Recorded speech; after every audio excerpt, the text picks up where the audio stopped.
Everybody, what's going on? I hope you guys are doing well. Welcome, welcome, welcome. It's so good to see you. I'm so glad that you guys joined us.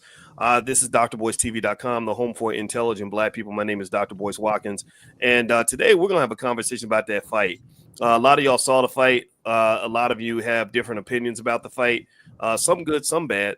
And we're going to get to all that in a minute. But before we get started, I want to mention who we have in here today. We have Pastor James Wilson, who's the executive pastor at New Prospect Baptist Church. What's up, James? We have Hey, bro. Maj Ture, founder and executive director of Black Guns Matter, and a great Black man. What's up, Maj? What's up, man? How y'all feeling? Feeling good, feeling good. We got Dr. Charles Rogers, PhD, who does a lot of great work in terms of Black men's health. And he also runs the Men's Health and Equity Research Institute. And he's going to drop some science on us so we can really understand some of what's going on. And last but certainly not least, we got Mr. Johnny Ortiz. Johnny just went black. Hey, Johnny, can you hear me? Okay, all right. Well, Johnny's going to be the strong silent type for now. We'll bring Johnny back in. But Johnny is deeply connected in the boxing profession. He does a lot of work with fighters and other people. How you doing today, Johnny? I'm doing great. How's everything with you? Everything's good. Everything's good. All right. So let's just hop right in. First off, I'm going to ask everybody in the chat as you come in to hit the thumbs up button. Give me a yes in the chat if you saw that fight between Tyson and Jake Paul. How many of y'all saw that fight?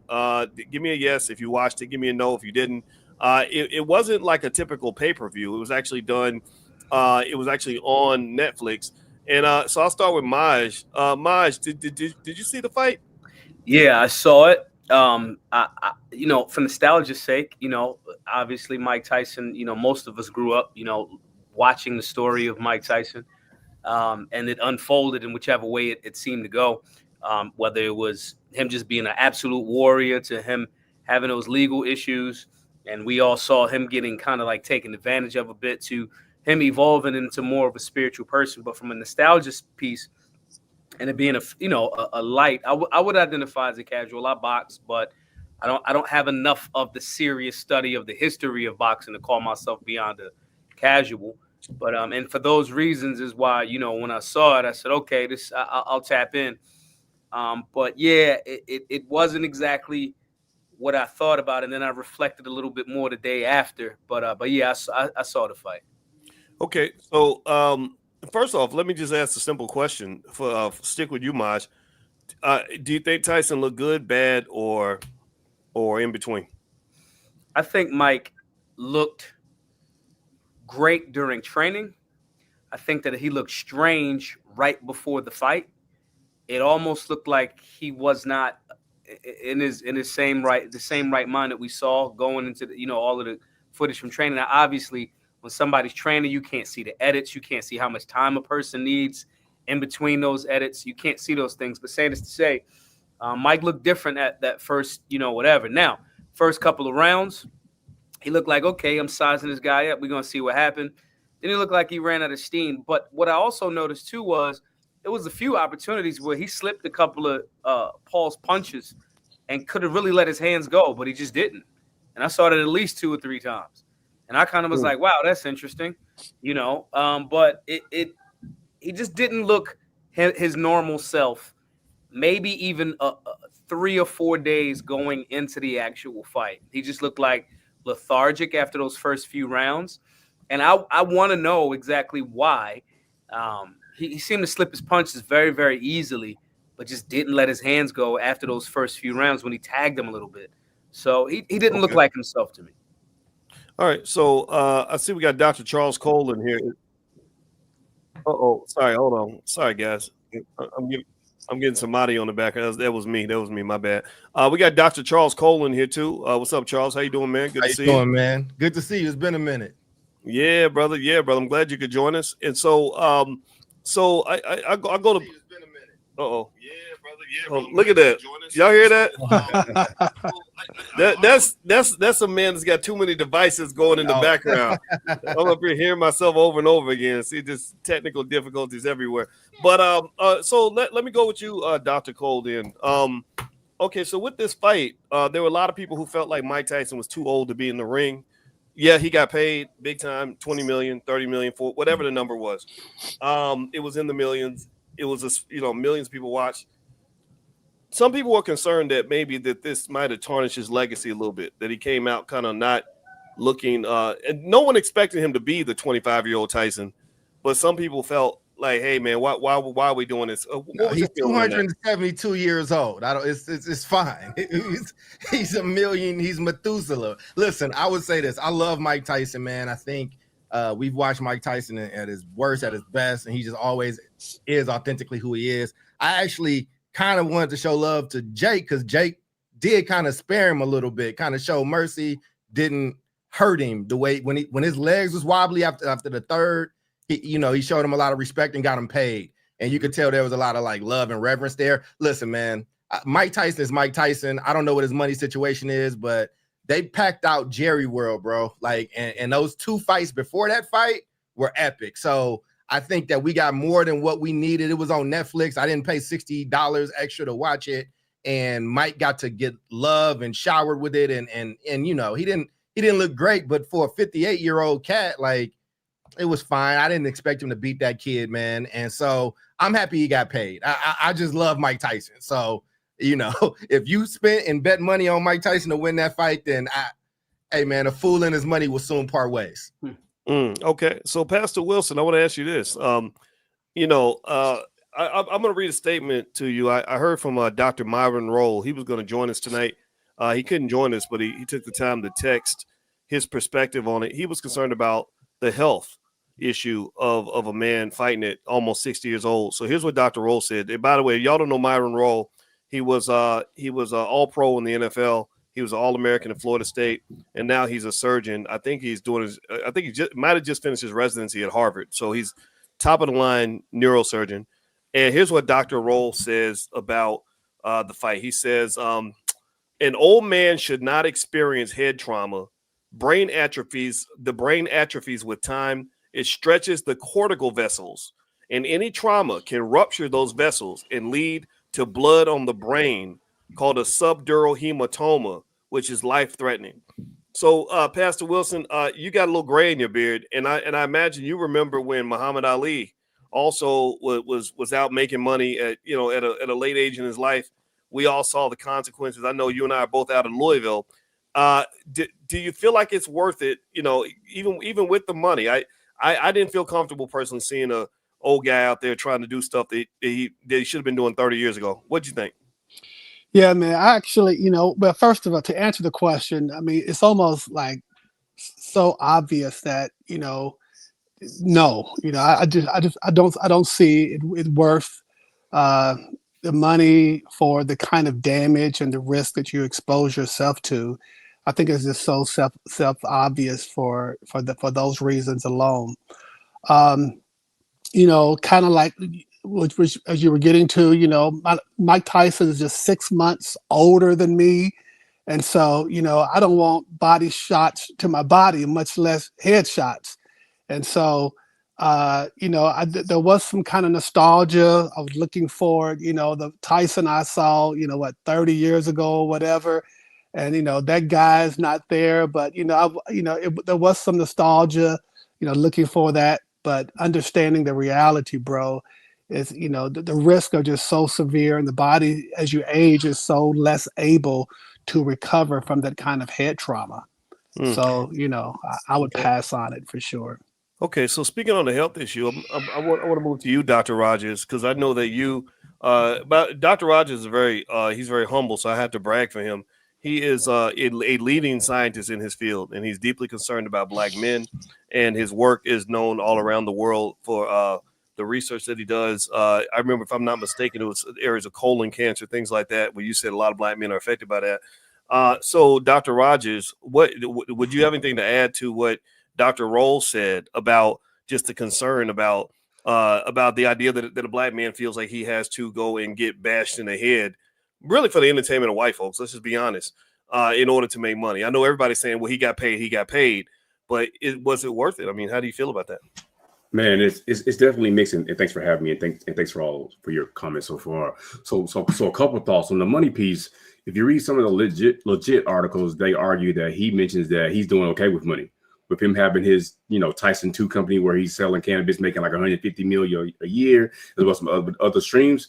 He says fines and argued that this really was from, like something that he wanted to get back in the ring. He's been fighting ever since he's like 14, 16. So he just wanted to feel that shine, one last time. But I think that when the fight was postponed earlier this summer because of health issues, and we look deeper, he was having, a very large ulcer where he was, coughing up blood, lost 26 pounds. That was a warning sign where last night should have went down. So when we tie that together with just the stats that are out there in terms of so many black men not even living to 58, I'll leave it right there. Wow, I think that's a powerful point you just made. that living to 58 is not something you can assume for black men. I mean, a lot of guys in their 50s just drop dead for no reason. Mike's lived a rough life. We know his story with the drugs and everything. So Johnny, you're in the boxing game, and I know that you watch this as a person that understands boxing and has an expertise in the area. I didn't watch the fight because I'm gonna tell you the truth. I thought it was bullshit. I thought it was to me, it was WWE wrestling. I don't watch that either. Now I get it. WWE is exciting. Lots of people love it. No disrespect to that. But to call it a fight and to assume that this is really going to be a real match, I just didn't feel it. I said, this is just, they're just going to pick up the bag of money and make it a spectacle and basically create like a circus. How did you feel watching the fight as a person that really loves good fights? Like, how did you feel watching it? Oh, hold on. There. Go ahead. Yeah, I would say it's a shame of the. I think you got to speak a little louder. You can hear me now? Yeah. Yeah, I say shame on the Texas State Athletic Commission. It should have never been allowed. Mike Tyson is 58 years old. Then recently, remember, that was a push that back day because Mike Tyson it was supposed to be in April. Mike Tyson had health problems, so they pushed it back. So if it was an exhibition and how we said like a WWE, I was like, oh, whatever, cool, get your money. But the fact that they made it into an actual fight, even though it was 2 minutes and 8 rounds, no, Mike Tyson could have seriously got hurt. And if he would have got hurt, the first one would have been in trouble with the Texas State Athletic Commission. And with everybody knowing a boxing game, Texas is the easiest, most lenient athletic commission. You can get away with damn near everything. But when it's a big spectacle, a lot of money, you can get away with stuff.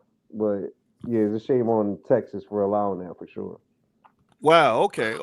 So I'm gonna tell you, I'm gonna go back to you, Maj. I did a poll on Twitter. My Twitter is Dr. Boyce Watkins 1. And on my Twitter, I just did a poll and I asked everybody, who do you think won the fight between these two guys? And let me see. I will look at the poll results. It's interesting. 51% of the people that voted said that they think Tyson won. I'm curious. Now, that's very different from the narrative that you've heard. I hear a lot of people kind of defending him because he's older. Maj, did you think Tyson won the fight? Tyson didn't win the fight. Tyson won $20 million.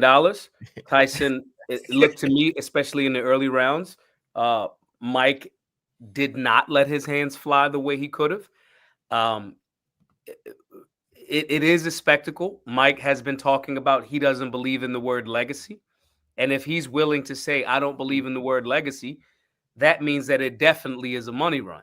It definitely means whether healthy, fake, staged, it means you are, as Netflix, it's already going to be available. The numbers come out. It was in 60 million households, which means if there's 2 people per household, that's 120 million people saw this. And it ties into whatever storyline of nostalgia of I want to get in the ring one last time. You were in the ring one last time. You did an exhibition match with Roy Jones 4 years ago. Your last professional fight was 2005 when you said you don't have it in you anymore. You've made lots of money there's Mike Tyson gyms now. There's a cannabis company, a ranch. You are beloved. Regardless of whether this was completely staged, mixed with I don't care about the legacy, you are Netflix, and we're going to see a whole bunch of people are going to see this, and I'll get a $20 million bag. all of this points to. I made a post earlier on my Twitter page. Everybody can follow me there if you desire to. This more so speaks to America. This speaks to our lowering of the standard. Mike Tyson used to be the Michael Jordan, the Michael Jackson of boxing. It used to be the luxury rental jet to even sit down and watch a Mike Tyson fight via pay-per-view or lucky enough to get tickets or things like that. And now we are at a point where our standard as Americans is so low. It's so low that we have a 58-year-old man that we have to even question, is he healthy? He just had a whole bunch of blood transfusions. He is fighting a YouTuber who, no disrespect, but this YouTuber has turned himself into a semi-decent fighter, but he is not a serious professional fighter. He is not. He's not going to fight any serious heavyweight. My point in saying that is America, for nostalgia's sake, for being able to be manipulated by media, is saying we want a 58-year-old Mike Tyson that we have questions about. We're questioning the legitimacy of Jake Paul's fights, who is a YouTuber that has a personality. We've allowed this to the tune of us 60 million households tapping in to watch something. Mind you, all of this is while America is still on the brink of war with Russia, World War III. Mm-hmm. Massive levels of inflation, hyperinflation, and damn near stagflation. Credit card debt is through the roof. And so the level of I have to escape to the point where I'm not even thinking critically about these things that are obviously in front of us. I'm not mad at them for even if it was a money bag run, because if the American public is not going to go, that's crazy, I'm not watching that, they wouldn't be able to sell it. So I think that all of these things that we look at, we got to kind of like point the finger at ourselves collectively as a community and say, man, we are at a point where we allow this to happen. And it can only happen on a Netflix because, as the brother was saying earlier, nobody in the universe would have paid $60 for this, So right. I think we should look in the mirror a bit on that and recognize how much we are running towards distractions because, so much that we're not even thinking critically about potentially a 60-year-old man dying in the middle of the ring because we want to be entertained for nostalgia's sake. Well, it's interesting you talk about that. And by the way, everybody, we're talking about the Mike Tyson fight. And the goal is I wanted to bring together some black men that could help us have a conversation that goes outside of the obvious of who won or how much he got paid. We know he got paid. You can decide who won. It's up to you. That's not what we're here to discuss. We're thinking about Tyson as a guy that we love, a guy that we respect. He was the baddest man on the planet. He also is a fellow black man, and I think that conversation is important. That's why I reached out to all you guys, because I have so much respect for every one of you. And just just to do kind of a quick re-up to everybody, I have Pastor James Wilson, who's an executive pastor at the New Prospect Baptist Church. I've got Dr. Charles Rogers, who runs the Men's Health and Equity Institute. I've got Dr. Charles Cole, who's a brilliant brother in the field of education, and Maj Toure, founder and executive director of Black Guns Matter. If y'all can hit the thumbs up button, thumbs up, share, subscribe. Let's get let me jump into this. So Pastor Wilson, I'm gonna go back to you then. Maj said a lot. He mentioned a couple of things. One, the word legacy kind of came up. And he mentioned that Mike doesn't care about legacy. And I don't know if you saw, did you see where he was answering the little girl's question about legacy? Yeah, I saw that. Right. Traumatized the girl. Right.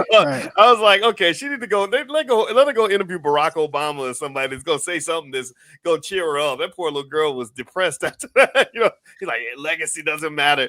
But what do you think about legacy? I mean, Pastor Wilson, do you think that Mike's legacy might have been tarnished by this, and do you think it even matters? Obviously, he doesn't care because he says legacy doesn't matter. But what about the rest of us? Do you feel like that having people see you in that way is just not good for those that really admire Mike and for what he accomplished?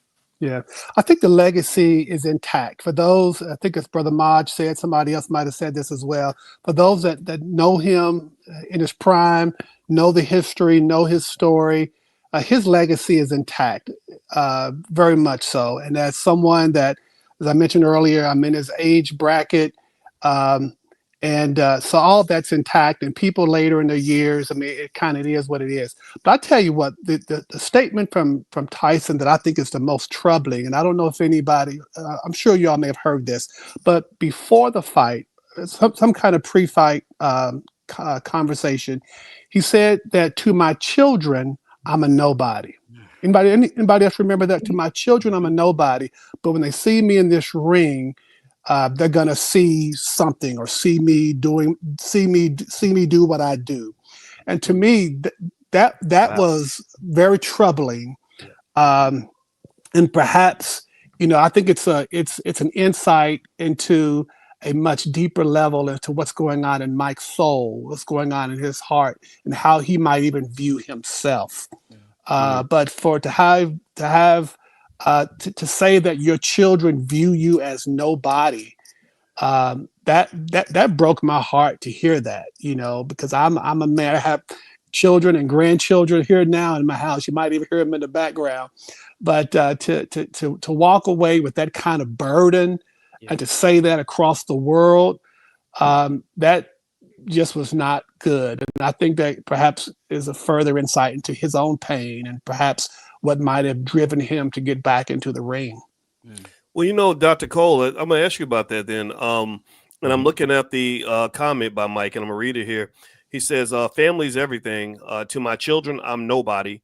But that night, they're going to find out that their father is very special. So the night of the fight, they're going to realize they better watch it the next time they talk crap to me. so maybe it might have been a joke, but at the same time, there's some seriousness underneath all that. And we know that Mike has struggled with mental health through the years, and he's grown quite a bit, though, right? He's grown quite a bit. So Dr. Cole, one of the things I can say is that when I heard that statement, I was thinking about just the challenge of being a father.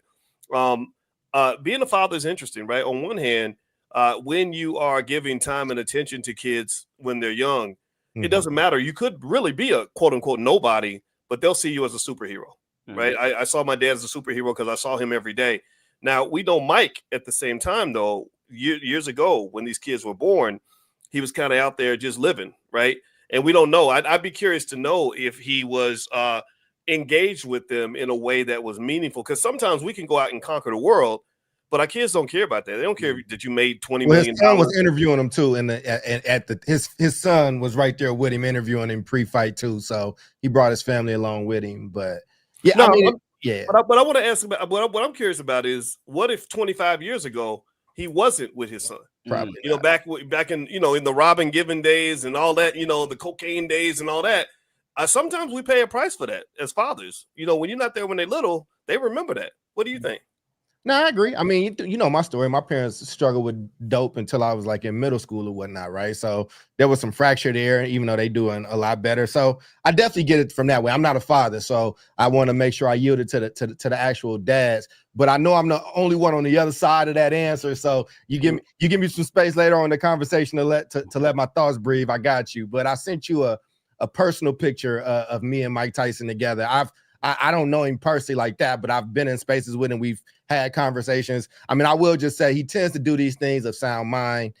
He is a businessman first, which is what he has told me to personally. You could tell they was kind of pulling their punches on each other. Like I said, I think he didn't just go in. Like there were times, listen, Jake Paul could have really, really, really hurt him. Like he didn't charge on him. His legs gave out after the second round. Like you saw that thing, that knee brace, right? Like his legs wasn't really even built to hold him. So, but I do think, if you listen to Mike goes real deep on every question you ask him. He's really reflective. He's self-deprecating to a point where, I think that's just part of the deal he made with God, right? It's like, look, if you give me another shot, I'll always be as super honest as I can. And I think he's a gem, I think he's a gem in that way. So if it was a way for him to get some bread as sanctioned and safe as possible as it can be in a ring where y'all kind of pulling punches, because he didn't really put it on Jake either in the first 2 rounds where he had him to really hit him. You could just, and the way that it ended, like how many people actually watched it? I want to just know if people watched it and watched the fights before,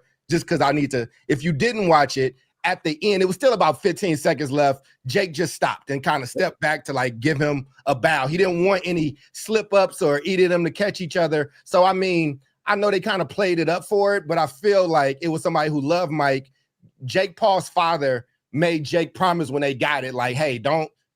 His father loves Mike Tyson. His family loves him. So at the end, they kind of talked about the connections that their families had. So again, I think for the American people, if you thought that they was going to go in and it was going to be a toe-to-toe kind of all out thing, and they kind of played you. But I think as somebody who does love Mike, and sorry for being long-winded, boys, Dr. Boyce, I just wanted to just say from that perspective, I think if there was a way for him to go get that bag, my dad used to work and clean up toxic spills when trains fell over, and he wasn't getting 2 million, 20 million. So if you can put your family up on that, I can't be mad at it. I just want to say something to that part because I respect everybody else's answers on it. I'm just looking at it from a different perspective of like, this the play we gonna run.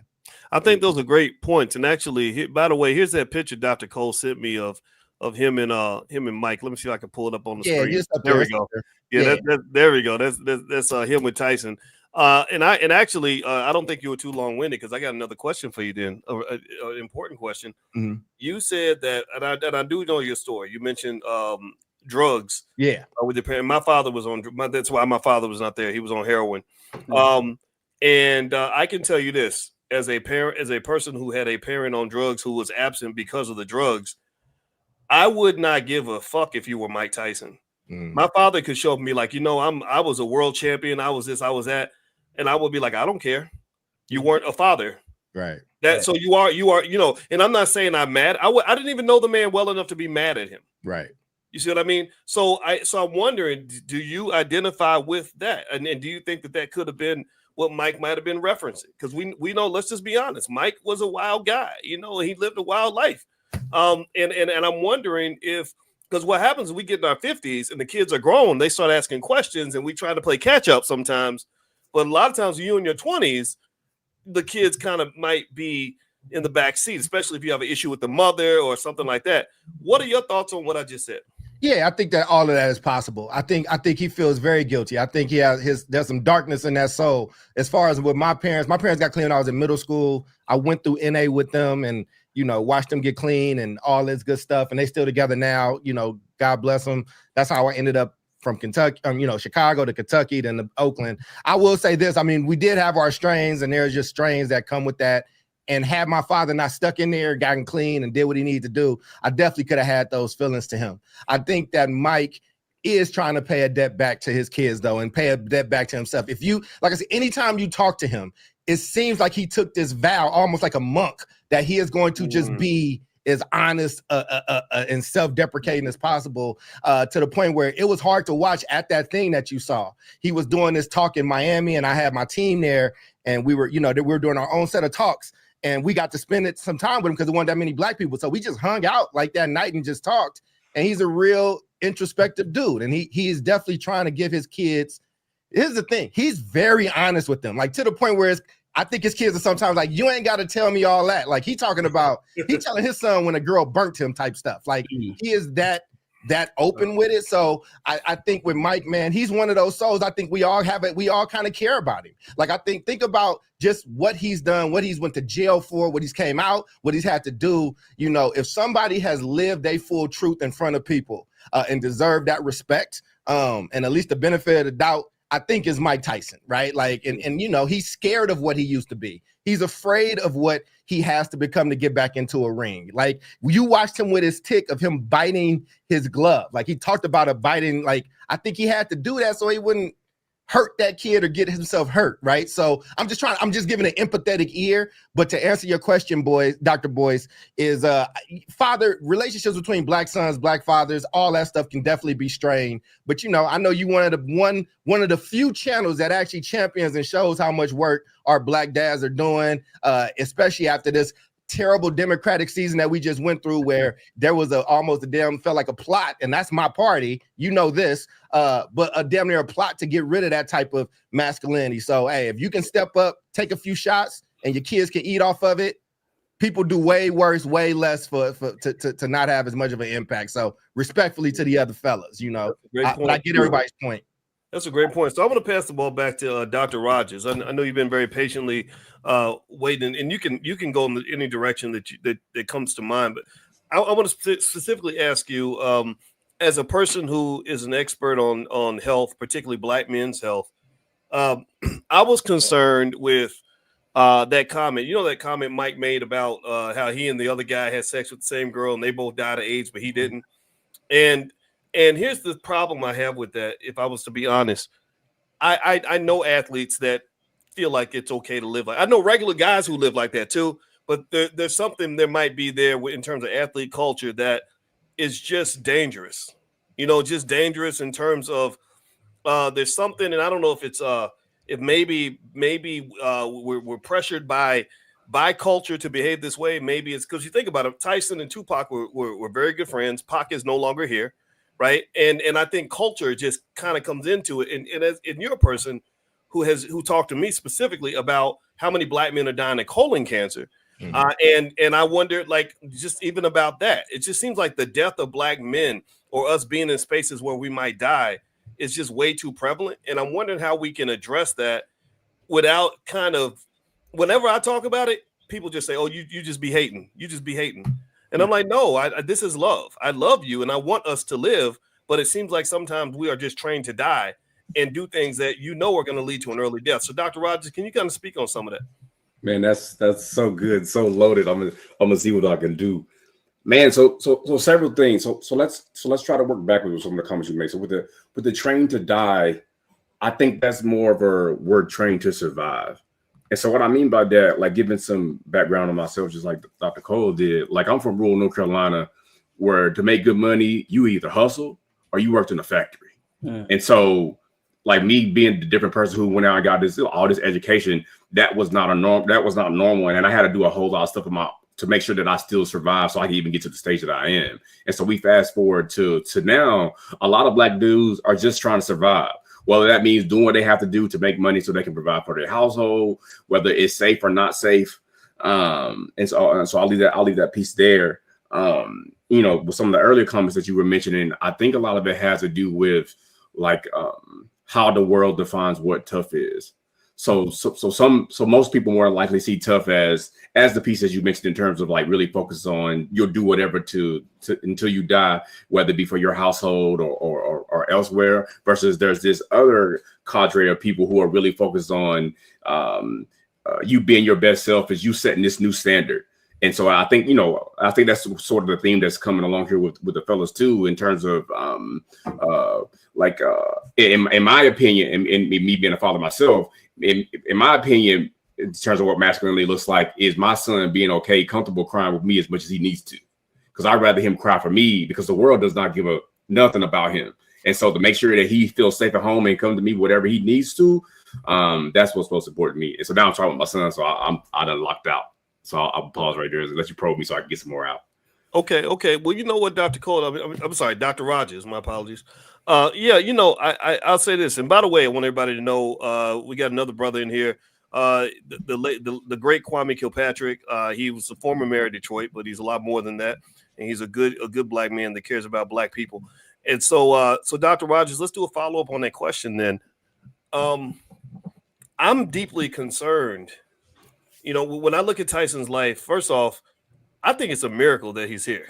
I think he thinks it's a miracle that he's still alive. Mm-hmm. You know, and I even think about his good friend Tupac, and he had a lyric in the song "Only God Can Judge Me," where he said, "No more hesitation. Each and every black male's trapped, and they wonder why we're suicidal, running around strapped." Mm-hmm. And I never forgot that. What it says to me is that, and my wife studies, people taking their own lives and why they do it. I have a theory that a lot of men, particularly men that were psychologically disturbed, like Mike was when he was younger, that they're suicidal. They just don't know it, right? Because it's not sort of this one-time event. It's sort of this consistent string of self-destructive behaviors that you know are going to kill you, but you just kind of keep going. And then the culture pushes that on, right? You listen to the music and it's telling you to go out and commit a crime and get 50 years in prison or get yourself killed or use this drug that's going to kill you too, or drink this liquor, or smoke this, and, have sex with everything, right? And I almost feel like with you as a person that is so concerned with public health, and you just done such great work in the colon cancer area, among others, it almost seems like we have to kind of have honest conversations with ourselves about that. You know, do you feel, what's your life like when you're going around and you're talking to black men around the country about the things that are killing us. When you tell them, for example, that we're dying from colon cancer at young ages very quickly, more than anybody else, do people respond to that? Do they actually apply what you tell them, or do they just kind of say, well, that's what it is? They do, Dr. Boyce, but it's because I come to them in a different way. And so what I mean by that, I get a lot of respect just because I'm black.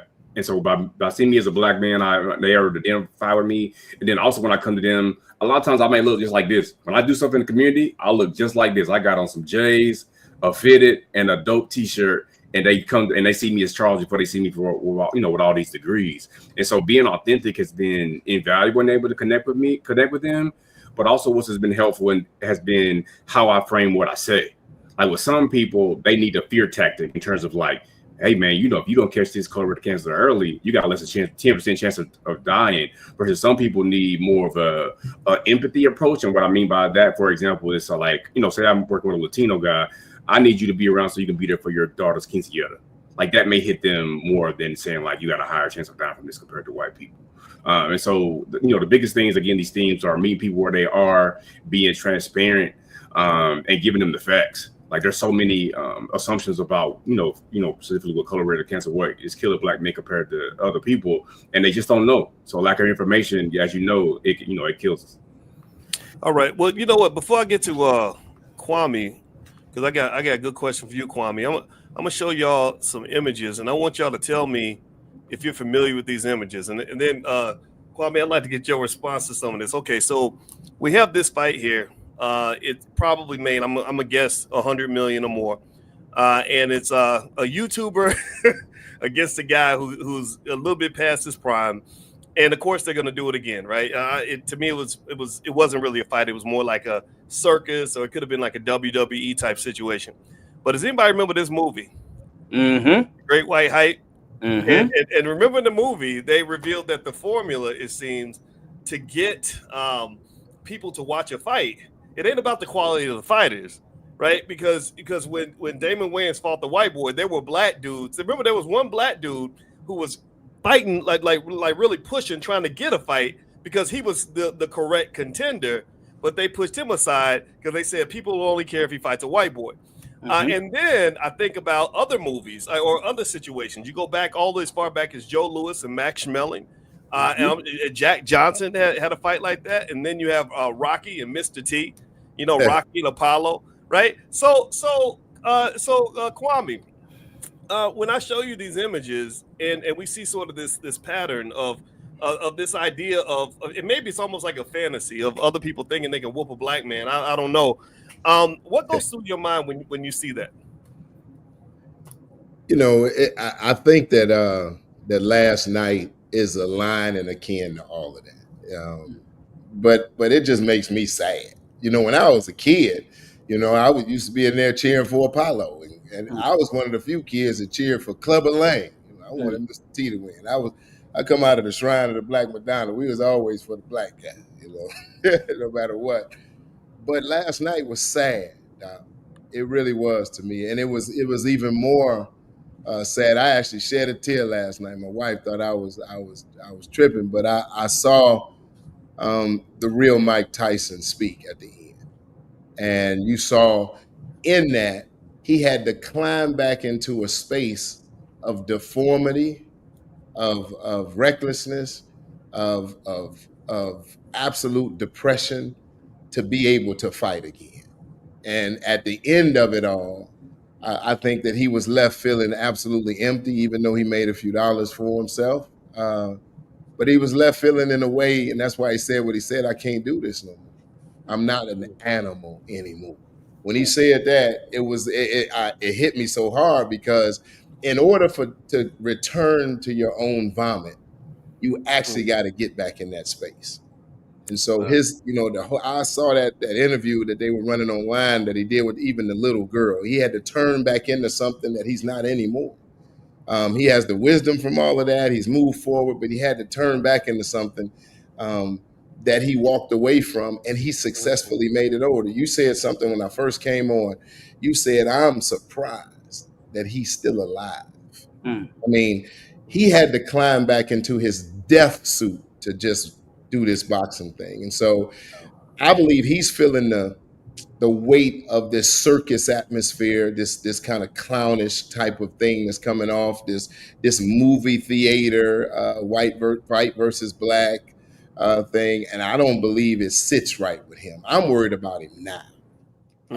I remember reading about Denzel when he played Malcolm X, and his wife was on an interview, and she said that he was still calling her Betty like 2 months later. Betty, get in there and get. She had to tell him he went and actually got counseling to roll out of that actual role. And I believe that that's something that I'm concerned about with Mike. I sat in the hole, 225 days one time, and I was in there, and the doctor came, because you don't really know when it happens. You just know you messed up. The doctor came, the psychologist came to the cell, and he said, "You all right?" I said, "No, I ain't all right. I want to go home, no. So what you want, man?" I'm talking to him, and when he left, I knew I was in a place that I hadn't been before. And it was the first time in my life that I really reasoned that it'd be better off if I was dead. And that is, I believe, a place where somebody is climbing into a space that is not them anymore, but it's the animalistic nature. What in church, the sinful nature has now overwhelmed you. Not what you walked away from, or what you walked away from is now overwhelming you in your present. That's a sad, weighty feeling, because he has a whole new life, has whole new things that he's doing, but he climbed back into something that don't fit anymore. And I believe the weight of it is pressing on him. I actually saw him this morning. I didn't like the way he was looking this morning when he was walking out the little facility he was coming out of. And I've just been praying for him, because I think now is when he needs that help. Wow. That's interesting you say that, Kwame. And Pastor Wilson, I want to ask you about that. It almost seems like with Mike, what Kwame brought up that was interesting was he talked about Mike kind of playing a character. And he had to go back, and everybody saw that. Like when he got up on, and they weighed him in, and he grabbed his junk, or he slapped Jake Paul. It was almost like, okay, on one hand, everybody's excited. They're like, oh, it's the same Iron Mike, the same Mike from the 90s. But is that good for Mike? Right? And is this a scenario where I heard somebody actually describe the fight? They actually said it was a humiliation ritual. I don't, well, was it or not? I don't know. But I thought that was interesting, because it's almost as if for him, and I think this is specifically a package sort of designed for the black man, where it's almost like he had to humiliate himself in this way to go get this money. Because I didn't feel like Jake Paul got humiliated. He's been elevated to the status of being a serious fighter, even though he's not one.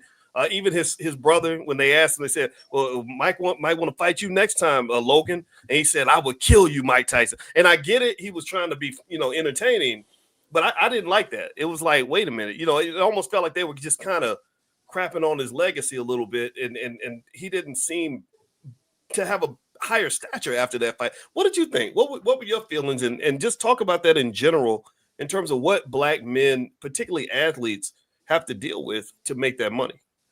Yeah. I mean, that's a very good point. And I think, Brother Kwame, thank you, brother. Good to have you on the call here, and good to hear your comments. I mean, because you almost have to go to this dark space, and it is in this dark space that you become something that you don't want to be. And what I don't like is the fact that we live in a society where we would allow a black man, although I'm not saying allow as if he didn't have any self-determination in this whole decision, but we all watched that. We all engaged in that. This man having to debase himself in a situation like this, where it's known that he is a sick man. It is known. It is documented, and yet millions of people from around the world really engaged in this. And for it to be a black man, it's like, well, we don't value this black man anyway. I mean, I know it's the Mike Tyson, but there's no value in this black man. We can allow him and watch him make an ass of himself. And so for him to go in that, knowingly, willingly, I mean, there is, as I mentioned earlier, there is some inner darkness I think he had to get in touch with. in order to be in that space. And it was painful. Frankly, I didn't watch the fight. I tried to, but it was too late for me. And they had all the fights on the undercard. I just couldn't, and it wasn't that appealing to me to want to make that extra effort to stay up later. And so it was painful, and I just didn't like it at all. And I think he was in a dark place, and I think our country and our world is in that space as well to allow such a thing to happen. Well, let me ask everybody on the panel. Raise your hand if you are happy that this fight took place. Anybody just glad? Okay, Maj and Charles. Okay, and it's cool. It's cool. I mean, that it's diversity of perspective. I like that. Okay, so let's talk about this, Maj. So Tyson made, let's say, 20 to 40 million. I heard 20. Let's say it was 40. Let's just double it. Let me tell you some little factoid, Maj, just so you can hear kind of what I'm thinking on this. I wasn't really sure why he would take punches to the head at almost 60 years old to make money. Now, he could have been doing it because he just missed the feeling of being in the ring and it's intoxicating, and I get that. But I really, honestly, my first thought was, I wonder if he needs this money, right? Because we know what Mike did with money back in the 90s. I mean, the man, I think he made between 450 to 650 million. And I did some quick math, and basically, if he'd taken just 10%, like let's say he blew 90% of his money and took just 10% and plopped it into some S&P 500 stocks, just had somebody just buy him some Nike and Apple and Coca-Cola and all that, and then didn't touch it for 30 years, he would be a billionaire. He'd be close to being a billionaire right now, right? And here's the thing. Michael Jordan is a billionaire, and I bet you that you could not offer Michael $20 million to run up and down a basketball court for people's entertainment. I bet Michael say, no, I'm not. I'm 60 something. I'm too old for that. Do you think that Mike did this because he missed being in the ring? Do you think he did it because he wanted to show something to his kids? You think that he did it because he needed the money? All three. What are your thoughts on that? I think Mike Tyson, you don't with the history that he has, and I guess the general public's memory is that short. Mike said this before in his last professional fight. I need the money. I'm trying to take care of my kids. That's a script. And I'm not going to let him or anybody, I'm not going to try to remove their agency or acknowledge what they choose to do. Again, Michael Jordan has a cannabis business. He's Mike now, unless he has, I don't know that. Tyson. You said Jordan. I got you, Tyson. Yeah. I don't think that, I don't know his pockets specifically, but Mike don't look like he's starving. Mike has rebuilt. Mike has built a brand, a fire brand that is based on the ferociousness that he did in the 80s and 90s. And similar to Donald Trump, he has a brand that can withstand a little bit of bumps and bruises. My point in saying that is Mike knew the history of these things. Mike knows what goes into getting into the ring. And if he was in such a ferocious place, he didn't fight like a ferocious fighter. And some people could say, oh, well, that's just because he didn't have it anymore. But we also looked at the training videos months leading into this. So, no, I think Mike Tyson made a decision. Mike Tyson and those conversations behind closed doors, I saw him slip Jake Paul's punches and not let his hands go. I saw that. And so you made a decision to go to that dark place to hype yourself up because that was the script and the energy needed for the PR and the marketing to secure the $20 million. And if you did that of your own volition, having a 30, 40-year history of understanding of what happens, even down to the video of him showing his rear end as they're doing the interview. I've been in these spaces where the conversation around the humiliation ritual shows up. I've been in those spaces, in those rooms with fighters before they fought, and I never saw that, period. So I'm not going to take Mike's, adult choice, right, with his adult words and saying, I don't care about legacy. He knows the history of what needs to happen for him to get into that mindset, and he chose to do it. And you got a 20 million. Let's say he only got 10. You made this decision for what you made this decision for. Now, we can have a nostalgic feeling for him because we admire and can identify with certain levels of struggle that we can see in ourselves and go, man, I remember he was the baddest man. I remember when Mike took the first loss to Buster Douglas. I was a tyke and I cried. So my attachment to him for my own personal reasons can be one thing, but we cannot deny his agency. You know what needs to happen to be in that type of fight. You did those things. You subjected yourself to it. You got the cash out. You underperformed. And on top of underperforming, anybody that pays attention to boxing and that actually gets in the ring and fights and does road work, I saw you slip them punches, bro. I saw you not let your hands go. I would challenge, and I'll land here, I would challenge that when Jake Paul got hit, and it was also like the little point sticking your tongue out thing, that was more of a symbol of, hey, man, you kind of let one go. You hit me a little too hard there. So if it's staged, the world got what they wanted. We're having a conversation about it now. Netflix got a whole bunch of money. They was able to run the test on their servers to see how much, pressure cooking. See how much they can handle. Yeah. Right. Mike got the 20. Mike ain't starving for no bread. Mike does, to Brother Kwame's point, Mike does definitely need to detox after this, 1,000%. But I'm not going to act like Mike is, he ain't got babies. He got children that'll forever be his babies. But no, and we all seem to not want to, maybe not deal with the elephant in the room that, what if it all was staged for the bag? Because that's what it's looking like to me. So, Dr. Cole, you nodded when Miles was speaking. So you agree? You like the fight? You feel like it achieved the goal and everything else? I believe in agency as well, and I think that, I mean, it's like, look, that's why I said earlier he made that decision of sound mind. I think there's two different conversations. One, I want to show Mr. Kwame some love. It's just, you don't know me, but I've prayed for you before, brother. It's just good to see you. And it's a pleasant surprise that you're here. I think there's an important conversation under the subtext about black men, their health. I actually think this conversation almost would be better for like a Tua at the Dolphins than it would be this one-off situation with Tyson. I think so. I think everything we're talking about with black men, the athlete, I want to have that conversation.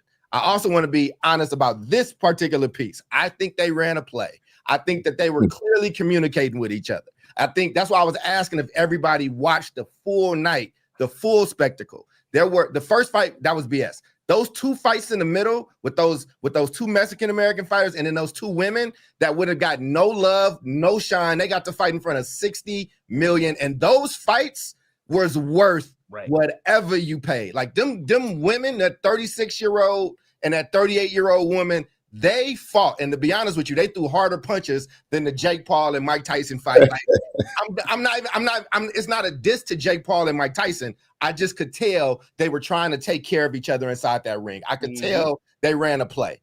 And again, I don't know who's watching that fight last night and it's just like, Mike Tyson's legacy is over. It's like if you was around in the 90s and you seen what that man did when he walked out in all black and he walked into that ring and killed and wrecked people, you know that this is like, hey, get that off, man. And I think what he'll be doing moving forward is he's going to be part of that company. He's going to be doing interviews or commentary for Jake Paul. He gave him some, whatever. But I agree with my brother up in the top right, bro.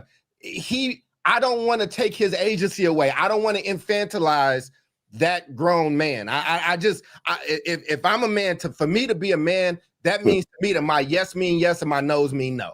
So I don't want to strip him of that. Now, if we find out something else, there's some substance, there's this, that, and the third, my heart's always going to go out for him, but I got to let that man be a man. If that's what he wanted to do, that's what worked for him. It was $20 million. Now, if we're talking about a football player on the NFL team that is not on a guaranteed roster is going to make $1.2 million, or Tua, who had 5 concussions last year, had another one, and is like, now that conversation about and he's young, right? Like he's going to feel that CTE. Like it's probably, you know what I'm saying? Like that conversation, I think all this applies there, but somebody that's 60 years old that needed one last big payday on top of whatever else he got going, I just wasn't mad at, but I don't want to discount what any of these other brothers said, especially what Mr. Kilpatrick said, and just talking about the whole, like, I just didn't want to skip over that. Like, I appreciate you sharing that. You didn't have to, but I wanted to honor what everybody was saying, but I got to keep it real about last night. As somebody who watched the full spectacle, he was okay. out of harm's way as much as you could be. So let me hop in on that then. So I'm going to go to Dr. Rogers. Then I'll go back to you, Kwame, on this. All right. So I'm going to read something to Dr. Rogers, who is you are known for the health of Black men, and you've done excellent work. And you and I don't get to talk much, but I want to make sure everybody knows how much I respect you. I'm going to read some symptoms. These are potential health effects of an older man getting into the boxing ring. These things would not likely happen when he was 28, but they can. The odds are quite high at 58. One is cardiovascular strain. Intense physical exertion during boxing can put significant stress on the heart, potentially leading to irregular heartbeats, even cardiac events, especially if pre-existing conditions are present. Joint muscle injuries. Older athletes are more prone to injuries such as sprains, strains, and joint damage due to decreased flexibility and slower recovery times. Brain and neurological risks. Repeated blows to the head increase the risk of concussions, brain injuries, and long-term issues like chronic traumatic CTE. I'm going to say CTE because I ain't trying to pronounce that. All right. Reduced recovery capacity. Healing from injuries can take longer when you get older. Also, if you have existing health conditions, boxing can exacerbate pre-existing conditions, whether you got hypertension, diabetes, arthritis, etc. Now, so here's where I want to go with you on this, Dr. Rogers, and feel free to comment in any direction you feel comfortable. But I feel like sometimes I've just known guys, especially given that we live in a country, I don't believe in this country that there's as much space for a Black man to grow and to grow up. I remember when Malcolm X's bodyguard was reflecting on Malcolm in his life, and he cried when he talked about Malcolm's death. And they said, well, why are you crying? He said, well, because Malcolm, when I was around him, I felt like a man, and I felt like I was growing because America wants to keep the Black man as a little boy. And I think about this every time I see, a 45-year-old rapper who's still doing stuff he did in the 80s and the early 90s because he's going in front of crowds, making money. I see it all the time. And so with Tyson, I saw growth. I just saw him, kind of becoming this other person where he's like, yeah, I used to be Iron Mike in my 20s, and now I'm another guy. I'm the grandfather in my late 50s, whatever it is. And here's the thing, though. But the money's back there. The money's back with the 90s version of Mike, right? So become that other person, because that's what's entertaining. You as a normal human being who loves his family, that's not interesting. We want the crazy guy. And I think that this is something that can happen all throughout our society. I think sometimes we have brothers that may not want to grow up, or guys that are in their 50s who still think they're in their 20s, right? Like, nah, I ain't trying to get married. I ain't trying to settle down. I'm trying to take care of my kids. I'm going to be a player for life. But then your body tells you, like, you might think you're 28 years old, but according to my calculations, you're in your mid-50s. So I'm about to give you this stroke, right? Because you're still eating cheeseburgers and running the streets or whatever. So do you think that there's something? Have you seen something in all the people that you speak to? I was long-winded in my question, but I wanted to frame it right. Do you see, Dr. Rogers, in your research on the Black male, that sometimes that can happen to a lot of us, where we don't understand at different stages of life, you got to change your behavior if you want to survive? Yeah, great question. And I think that's because we're programmed to believe that we're invincible. And so Father Time does not lose. We saw that yesterday. Like, Roy Jones kept making comments about his legs, and the legs are so important. I'm not a professional boxer, but people can chime in. But from my research, the legs are so powerful because that's where you get your power from. It's from your legs. So the fact that he didn't have his legs because of Father Time, and he made comments at the end about his knee, etc. That didn't bother him because he still felt that he was invincible. And so I think that's something, to make sure I try to stay on theme here. I feel like that's something that we're taught, especially as Black men at such a young age, that if we're not invincible, we won't make it. So it's like you go to your grave being invincible. And so regardless of your poor decisions that you make in terms of your health, like you mentioned, like eating cheeseburgers and other things that increase our risk for colorectal cancer and other chronic diseases, we still think we're invincible until we go to the hospital and they say you got stage 4 cancer. And then we come in to sit on the front row in Pastor James' church saying, oh man, can you pray for me? And it's like, it's too late now. Oof. That's tough. That's really tough, because a lot of guys I know guys that ain't been to the doctor since they was a newborn baby. You know, I mean, just, like, because it's almost like, well, if I never go to the doctor and get the test, then I'll never get the bad news, and I can believe whatever I want to believe. But then, and I'll pass the ball to Kwame, and then after I ask Kwame his perspective on this, and y'all can talk about whatever you want, but I'm gonna give everybody on the panel one last chance to do kind of a closing statement and make sure everybody knows how they can follow you. Because I hope everybody in the chat can appreciate these brothers. These are all brilliant men that took the time to come in here. And I hope you all go ahead in advance and just kind of thank them digitally. Just put a digital thank you in the chat for these black men coming in and sharing an intelligent perspective. So, but I'll tell you, man, I knew this guy who was about 53 years old, and he was a player and whatever, and it was fine. And he had this young girlfriend, and she was about 32. He paid all the bills. He took care of his girlfriend and his mother. His daughter hated the girlfriend because the daughter and the girlfriend were the same age. And she's like, "Daddy, what are you doing?" Right? So it's not funny. It's not. I'm laughing, but it's not funny. So here's what happened. So the father's dating the girl. He's doing this thing. He's paying all the bills and everything. And then he has a stroke, right? And goes into a coma. So they were stuck with this dilemma. They were like, okay, we need the bills paid, and he controls all the finances. So what happened was the mother and the girlfriend conspired to break into his phone. They, the Face ID stuff, they did all that, and they got in his bank account. They took the money out. Now he would have just gave him the money if he was conscious, but he couldn't. And so they paid the bills and whatever. Well, then he dies, right? And that's when the state gets involved in your situation. So they go in and because he had no estate plan, because he thought he was invincible, he thought he was going to live forever, everything goes to his daughter, all of his assets, his house, everything. So the daughter, first thing she does is she does a forensic investigation and says, well, who took the money out of the bank account? Oh, it's you. Okay, bitch. Number one, you're evicted. Number two, you're about to go to jail. Okay, right?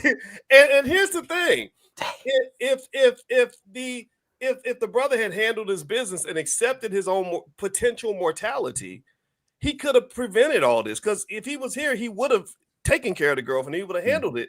But he didn't. He didn't handle his business, and as a result, all this chaos was created. So I share that story to say to ask Dr. Rogers if you have something to say on that, and then I'm gonna pass the ball over to Kwame.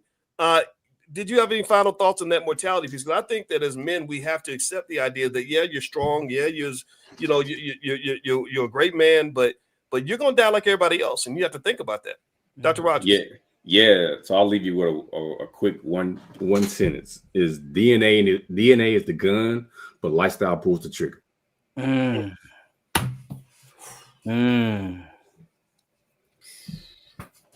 Okay. All right. Now we're all sufficiently depressed. Yeah.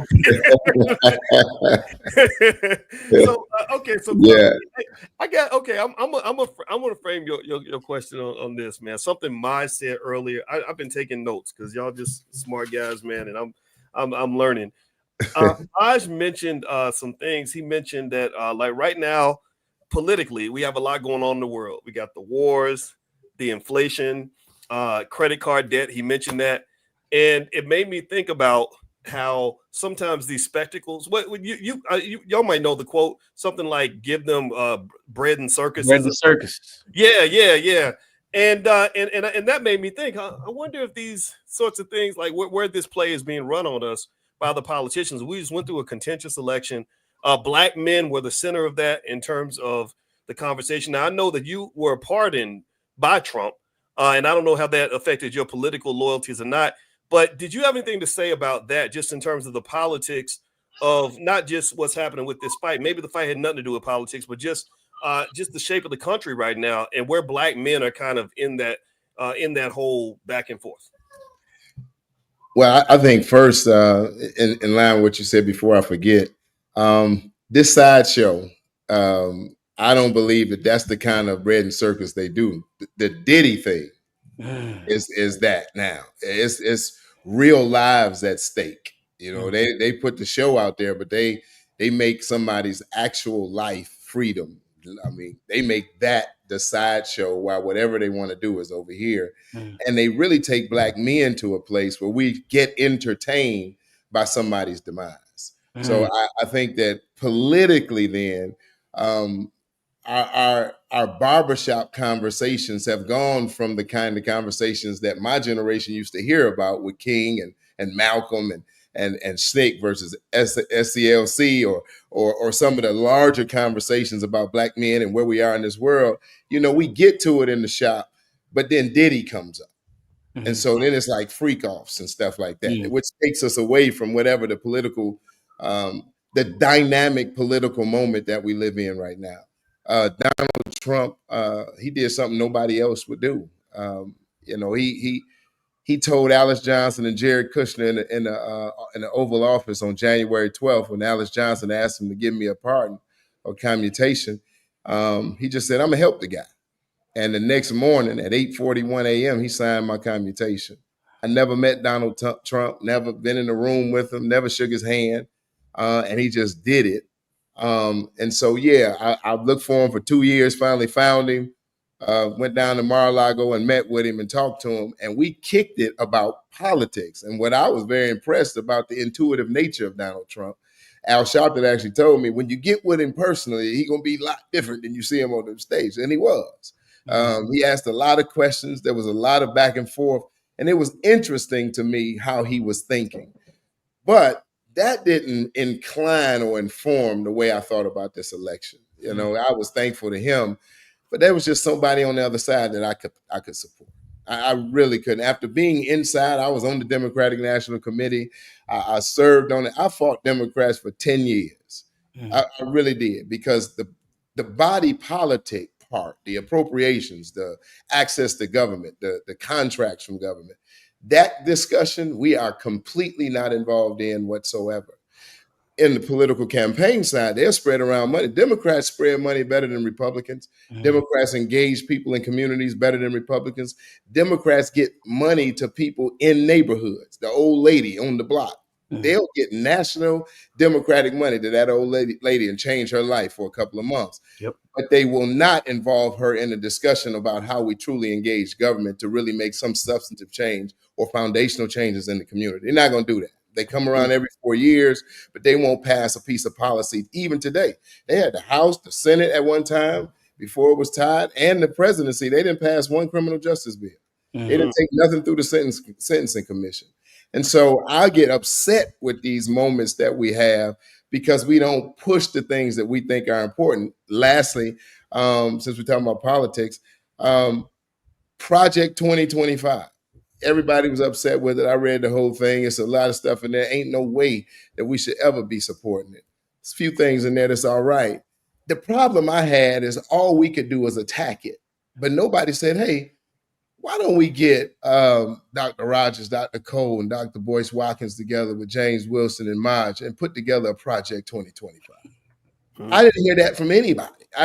It was like, okay, let's do it. Nobody said, hey, what are we delivering to Kamala Harris to make sure she understands that just having weed available in communities is not going to get black men to go vote for her. You know, she talked about no entrepreneur expansion, no access to capital. How you going to make sure you march these people in to compete for Secretary of Interior, Transportation, HUD, and HHS dollars so we can have contracting in our communities where we are not the beneficiaries of the contract, but we're receiving all of the burden. So it's never the right conversation on one side. And then the other side seems to have a conversation about oppression and race and all this other stuff. So we have to find our own place. And I just truly believe you got a free white guy in office. He's free. This dude right here, he's somebody that, man, listen, the whole system that is in place really wanted him to lose. And he faced it and said, hey, I'm still pushing. We have an opportunity to develop something within our own community, stop them emotions and oh, he racist. I was in the House of Representatives. I was the leader of the state house. Half the people in there was racist, but I had to talk to him to be able to deliver something for Detroit. This starting and stopping conversations with somebody being racist or somebody being anti, we got to stop that. because we got to walk around like we have some dominion, not that we're victims all the time. So I think that's the moment in politics that we're in. And I think if we could take full advantage of it, if we get the emotional stuff and really start to use some of the dynamism within our community to advance a real project that'll turn our communities and our people around. What really floors me is that you were a Democrat. I would have expected the Democrats and Obama in particular to have done the commutation. The fact that Trump, I mean, that I'm sorry, that to me is the elephant in the room. You know, and I'd love to hear more about that part. How did that feel for you? Detroit built 7 hotels in 5 years. We did a new riverfront that they talked about doing for 30 years. We built new housing projects all over the city, streets, everything. Truly transformed our city. And that happened with me going in the Oval Office with George Bush.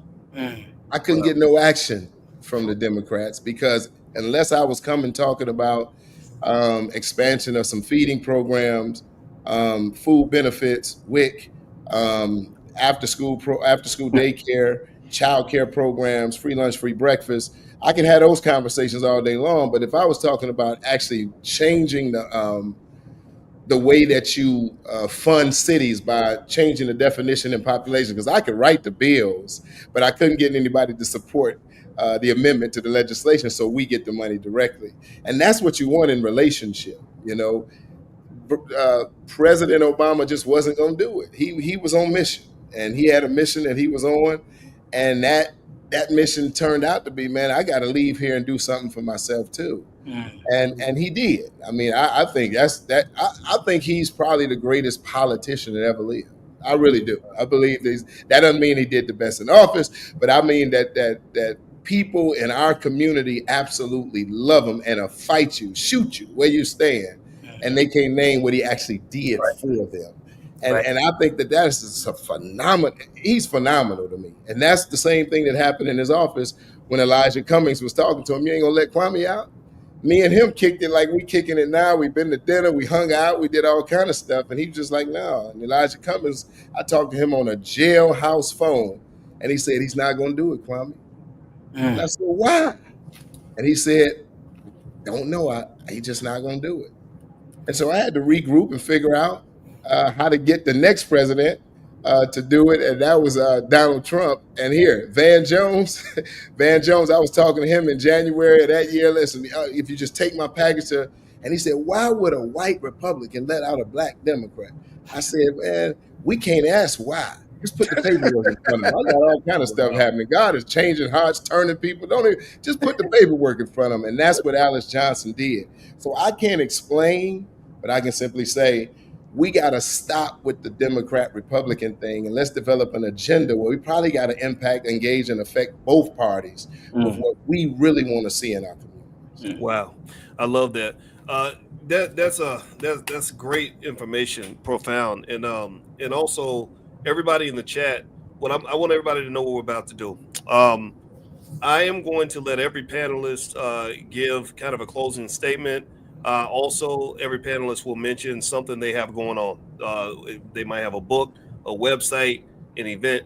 If everybody just maybe we do like a couple minutes. I'm going to make you full screen while you do it. And I want everybody in the chat, we want to be very intentional in supporting each other.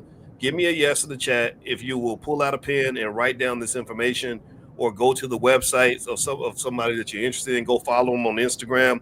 I want to be intentional. I don't want us to just be polite. I want us to really, really support each other. So give me a yes in the chat. I'm asking for your yeses. I want to see the yeses, and then we're going to move to the next stage of the conversation, because these brothers are taking their time out on a Saturday night. They're not being compensated, and they're doing this as a favor. And so I want to also be the first to thank all of you for doing this. So I see the yeses. Thank you very much. And also I want to thank all of you that tuned in to listen. I know there's about 1,100 of you in here, and I appreciate every one of you. All right. So Pastor Wilson, go for it. Well, good evening, everybody, and thank you, Dr. Boyce, for allowing me some time just to come in here and share my thoughts regarding the Tyson fight, and just to kick it with the brothers. Good to be with you all, brothers. Dr. James Wilson, I'm the executive pastor of the New Prospect Baptist Church in Cincinnati, Ohio. We're on all the social media platforms. Some of the great things we're doing right now is actually really addressing the youth violence, youth apathy, youth suicidal ideations, all those the problems with our young people in our community. We're doing some things with our ministries there. And so some pretty exciting things. I encourage you to log on to our website and see what we're doing. We've got a lot of entrepreneurial endeavors as well. And so just a great beacon that we're being. We consider our church community the Village Well of Cincinnati, very community-oriented church, and would love for you all to come by and check us out online or even stop by if you're in the area. But blessings to all of the panelists. Thank you, Dr. Boyce, and good to be with all of you. All right, thank you. And Pastor Wilson he's also a humble guy, but he actually taught his whole church how to buy and sell stock options. So he's they actually making money with some of the work that they're doing there, and I'm very impressed with that. Okay, so Mr. Maj Toure, your turn, sir. Go ahead, brother. Yeah, thanks. Obviously, first and foremost, thank you all for having the panel. Obviously the topic was the Mike Tyson situation, but it's so indicative of what's happening in the nation right now. So thanks for that. Shouts to all of the panelists. For everybody that does not know, again, I'm Maj Toure, the founder of Black Guns Matter and the Solutionary Center. We do free firearms training, conflict resolution, stop the bleed. That's as Black Guns Matter. But our community center, we have yoga, we have anything that the community needs. And if you want to use the space for free, you can. And if you want to learn any of the things at this space, sewing, plumbing, whatever, either way, these are free based on completely voluntary donations. We have a huge donor. Doc has agreed to pledge to help us out. This stuff is not just firearms related. Firearms are how you defend the equity that you've built up in your house and your life. But if you don't have any skill sets, trades, self-control, these things, then you just got a gun, and that's not the end all be all. So saying this to say, all of these classes are because of voluntary donations. We're trying to push. We have a matching donor. We have $150,000 left. All of our classes for the last 7 years have been free to all because of voluntary donations. And we fundraising and we pushing this weekend because we have that match to match and be done with it, because that's a very, very difficult part of the work, fundraising. So if you got any value from what we discussed tonight, and if you want to support that work, go over to givesendgo.com/solutionary. givesendgo.com/solutionary. And also you can follow me at Maj Toure or at Maj Toure 999 on X. And even outside of that, if you're going through something, you want to take a class, an online class, you want to chop it up in person or whatever, just shoot me an email. I would rather talk to you about whatever you're going on than read your obituary, because, stress levels are high and have been for some time now. So just shoot me an email, majtoure@solutionaryuniversity.org. And I want to thank you tremendously to all of the panelists for bringing their different perspectives and life experiences that are very unique. So thank you, gentlemen, for tapping in as well. All right. So Dr. Charles Rogers, so tell us about yourself, man. Yeah, so Dr. Charles Rogers, father, husband by night, behavioral scientist, mental health expert, and colorectal cancer disparities eliminator by day. And so I'll be remiss if I didn't take this time to let people on this call, more like a lot of Black and brown people, know that unfortunately colorectal cancer has been killing us for a long time. I've been in this space over 15 years, and I got into it because for me as a Black male, for over 25 years, I've had the highest chances of being diagnosed with colorectal cancer and dying from it compared to everybody, males and females. And so you want to know a little bit more about, I actually am the founder and president of the Colorectal Cancer Equity Foundation. If you go to crrogersphd.com, you can connect with me on socials as well as learn about the foundation. Do another link on that page as well. But our foundation really focuses on eliminate disparities that exist in terms of Black men die from colorectal cancer, as well as other populations, specifically like those young people. Unfortunately, a lot of people don't know that colorectal cancer is expected to be the leading cancer killer among everybody under age 50 by 2030. It's already the leading cancer killer among men under 50 and number 2 for women behind breast cancer. So I'll be remiss if I didn't share those thoughts. But in terms of some final last thoughts, I want to make sure that everybody thinks about there's two stories that are being told, but also not being told. And so one story is the one that we saw last night. We all know how that panned out. We all got our thoughts. But there's also another story in terms of only a few years ago, Holyfield fought at 58 years of age, but he fought on someone that was 44. With this fight, though, he was knocked out in the first round. And so with that, I want everybody to think about in terms of, we talked a little bit about legacy. Some people may define legacy as, what you leave behind to people, but some would argue legacy is what you leave to people. So in terms of those two tales, which one would you prefer to be? The Holyfield story in terms of what you left in people, or the Tyson piece? Wow, that's powerful. Yeah, and you did mention that when you sent me a screenshot, and it was an image of Evander Holyfield kind of like literally hanging out of the ring or something. It was, I did not know that had happened. I did not see that fight. And so as we move to you, Dr. Cole, go ahead, brother. The floor is yours. Tell us about yourself. Tell us where folks can find you, and if you have any parting thoughts. Well, one, I'm just honored to have been asked to be here. Thank you, Dr. Boyce. I tried to follow everybody that I could who had their Twitter. Dr. Rogers, I tried you on Twitter, but it didn't come up. I got rid of the other stuff. But my website is down there. And honestly, my scholarship is for y'all. There's a bunch of free stuff on there. I probably got one thing that I charge for is this book. Don't worry about if you need it and you want it and you don't want to pay for it. Hit me up. I will send it to you. It's not, I don't care. What I do believe in is making sure that our people have the tools that they need so they can survive and so we can thrive. Right now, if you look in this country, less than 3 out of 10 of all Black kids, especially Black males, is reading on grade level.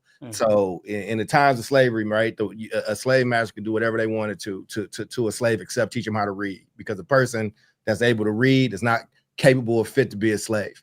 And right now, 7 out of 10 of our kids and adults are not reading on grade level. So I just wanted to make sure we had the resources. I know some people are afraid about what's happening, some people excited, whatever the case is. But part of that fear is because when politics come around, us as a community end up looking for people to love us too much. You keep looking for politicians to love you.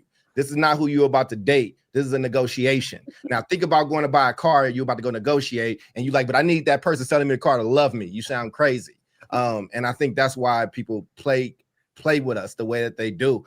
And I say this as a Democrat, as somebody who just lost, and I don't have a problem with nobody on any of those other sides. To my fellow Democrats, if the first thing you are saying is that this is only because of racism and sexism without looking and analyzing why we lost and lost in the fashion that you lost in, that's like a team in the finals getting swept 0-4 and then saying we ain't gonna change nothing next year. We have to change these things. We got to stop, we got to welcome in our Black men into and welcome us, man. We the only people that be putting war on our own. So I would love to be able to continue that conversation, but grateful to be here. And, and hopefully there's another space where we can talk about some of these things a little bit more in depth. And again, just respect and love to Kwame Kilpatrick. I just didn't expect to see that brother, and watching what he had went through. And just when you kind of dig into it, and they ran a play on the homie. And but regardless, I'm glad you're here. I'm glad God kept you. Let me shut up. Yeah, well, I'll tell you, I didn't know Kwame. I just met him a few weeks ago. And I remember cheering when I found out that they had done the right thing. And so yeah, it's great. It's great that you're here. And I see you as such an asset to the community.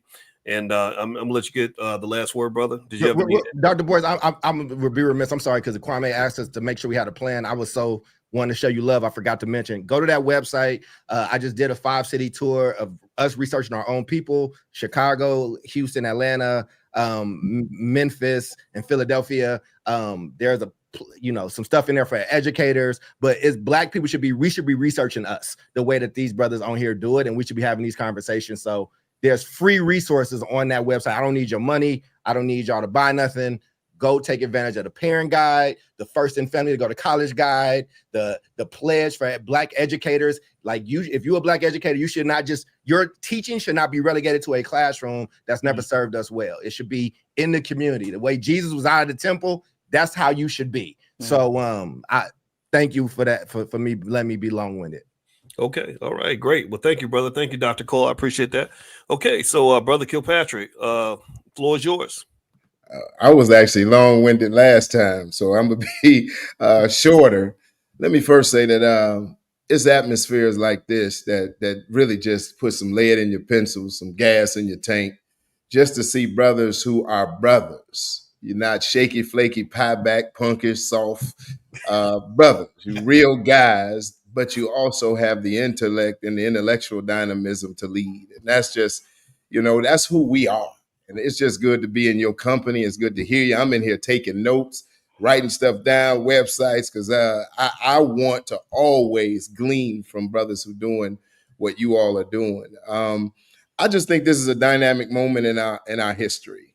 I agree with you, Dr. Cole. I think that the Democratic Party since about 2000, I'm gonna say 12, really never made a dynamic shift because you had the magnetism of Barack Obama at the top of the ticket, and everybody thought everything was going to be all right.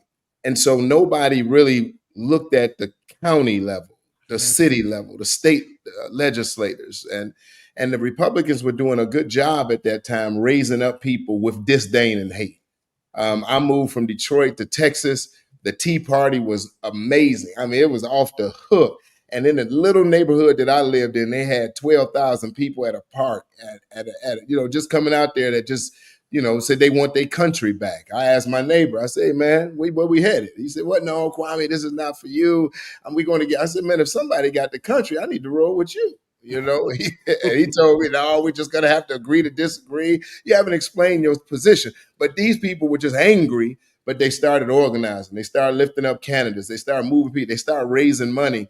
And I saw a grassroots movement that I've seen before because we did it in Detroit. And it's really time for us to have that kind of mobilization now. People in their feelings, and feelings are not going to move to activism. It's not going to move to preparation. It's not going to get people to go to law school, go to college, get the next degree.